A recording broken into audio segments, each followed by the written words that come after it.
been getting a lot of emails lately about what gun I use for turkey hunting. And this is my current turkey gun. It's a Beretta A400 Extreme Plus. Um, and this has also become my go-to waterfowl gun after I sold my Super Black Eagle 3 because it was very problematic. And after shooting this, I've basically relegated my Benelli M2 to backup gun status. But the recoil reduction and patterning on this gun is just a cut above any shotgun that I've ever used. And the quality and craftsmanship on this gun and attention to detail is just amazing. After waterfowl season is over, the first thing I do is I do a really deep cleaning on this gun. And then when I have everything apart doing the deep cleaning, I pull the little plastic plug holes out of the top of the receiver, and I add this Beretta Picatinny rail. Then I add an Aimpoint H1 red dot to my gun. These Aimpoint micros are the most durable and dependable red dot sights ever made, and they have absolutely no problem handling Magnum turkey loads. But I put a fresh battery in this battery compartment every year just for peace of mind, but it doesn't really need it because these Aimpoint micros will run continuously for 5 years on one battery. I also hand painted this sight to break up the outline and conceal it a little bit better.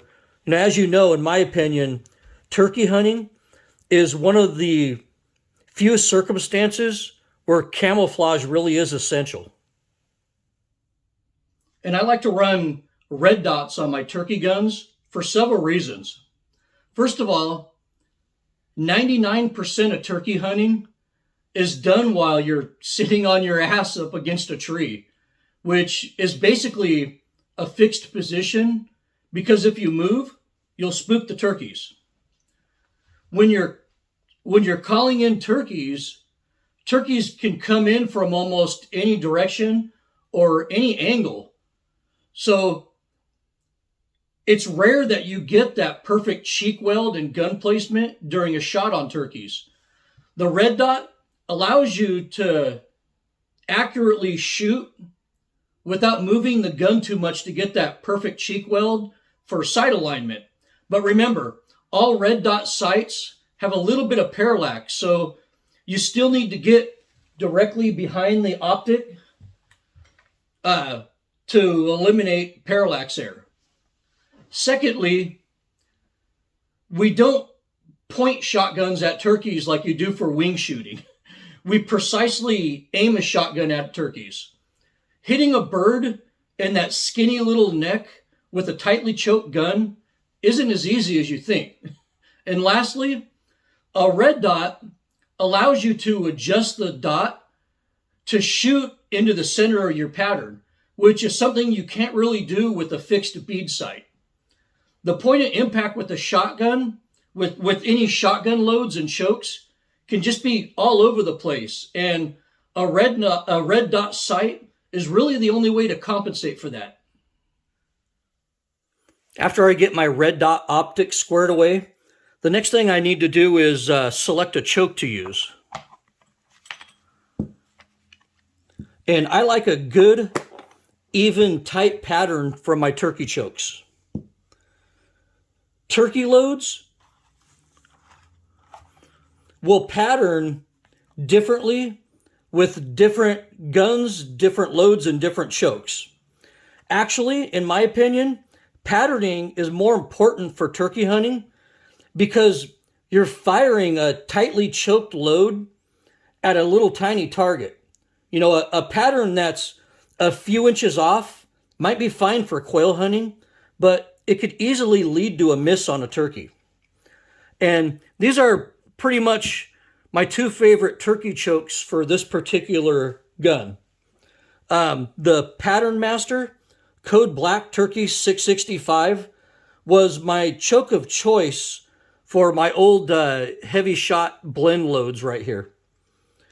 But after I switched to the Federal TSS, I found that the Indian Creek Black Diamond Strike 670 choke throws just some absolutely amazing patterns. So after I install the red dot and the choke, I take it to the range and I sight it in with the shells and the choke I plan on hunting with during the season.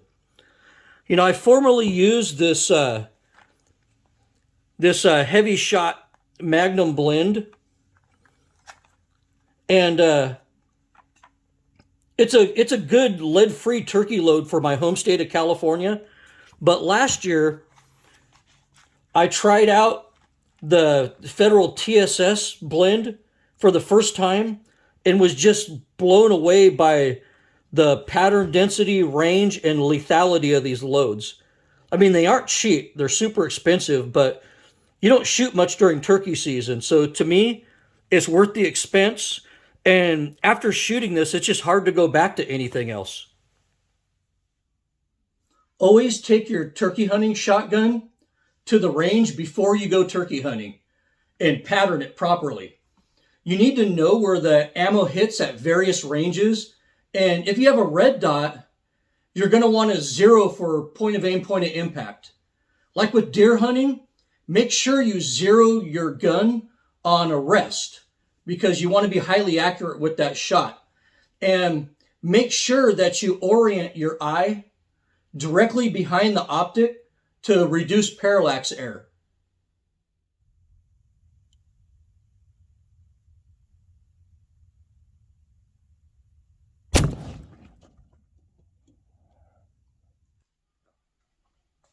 With this load and this pattern, I can confidently take a turkey out at 50 yards or more with ease. The pattern density and lethality of TSS is just amazing. And at about 30 yards, this is the type of pattern I want. Maybe it's a little bit on the high side, but it's going to be right on at 50, and it's not going to be too low at 20. So generally, when I'm out turkey hunting, I'm shooting turkeys between, on average, maybe 20 and 40 yards. So 30 yards is a great spot for me. And this is, patterns don't get any better than this at 30 yards. And you can also see that benefit of using a red dot sight where I can precisely zero it in. You know, the center of the pattern's not over here or down here. It's right exactly where I want it because I can move it there with the red dot. Unlike a lot of wing shooting that I do, I like to always add a sling to my turkey gun because I often need my hands free to run a box call or to check my OnX app while I'm out hunting. And don't worry, you really won't be jump shooting turkeys like you do with pheasants or quail, so the gun doesn't need to be in your hands at all times. For this gun, I'm using a Brash Tactical 2-point sling on this gun. These are cheap, durable, quiet, and 100% made in the USA. And I'll put a link to this sling in the description below. And of course, as usual, I'm using quality American-made Grove Tech sling swivels. And a new addition to my turkey shotgun this year is a camera, which I'll attempt to record my turkey hunts with. This is a Tacticam 5.0. As you guys all know, I have a shot cam, which I really like, but I decided not to use my shot cam for this application because I really don't want to reach down the barrel to hit a button or slap my stock to get the camera to turn on during a turkey hunt. It's not ideal. And the Tacticam allows me to turn on the camera with very little movement and even turn it on remotely. And unlike the shot cam, it also lets me continuously record for long periods, which is better suited for turkey hunting. So for wing shooting, I really like my shot cam, but for turkey hunting, I think this is a better application. So I know what you're asking right now. Desert Dog, how are you mounting that camera to your gun? Because everybody knows these barrel mounted mounts with the Tacticam equal really shitty footage. And I agree. I actually tried it out at the range shooting some clays, and the barrel clamp, even though the barrel clamp on the shot cam is good, it's not good for the Tacticam. It kind of blurs the picture when you shoot. So I don't really like that. And another option is these under scope mounts you can buy. And you basically hook that to a Picatinny rail on either side. But these are problematic too, because if I put it on this side, it interferes with shell ejection, which isn't good. And then if I put it on the other side, it blocks my view, which also isn't good. So let me show you what I settled on. So the first thing I did was I mounted the Tacticam in the standard Tacticam brand Picatinny mount, which also sucks because if I mount that directly on the gun like that, it blocks the line of sight through the red dot. So this doesn't work directly on the Picatinny rail. I don't know why they put this little A-frame structure in here. It's kind of stupid. If they made this part flat, it would have worked, but this just doesn't work for that application. So what I did is I bought one of these 45-degree Picatinny mounts. They use these in the tactical world for backup iron sights. And basically what I did is I took this Tacticam Picatinny rail mount right here. And the beauty of this is you could secure it with the thumb screw on there, so I can I could take this on and off when I put the gun in my gun case. So I don't have to put it in the gun case like this. It's easy to remove and put back on. And this setup allows me to see and operate the camera controls without blocking my view of the kill zone. This really is, even though it's a compromise, it really is the best setup I could find to meet my expectations for a camera on this gun.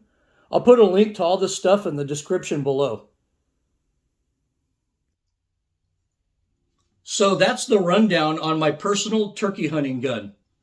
It may not be the best for everybody, but it's what I found best suits my personal needs. And even if my perfect turkey gun isn't your perfect turkey gun, hopefully I gave you some sound reasoning behind what I use. Well, I hope you enjoyed this video. Be sure to subscribe and take a look at my channel's diverse hunting and fishing content. I can almost guarantee you that you're going to find a video that perks your interest. As always, thank you for watching and good hunting.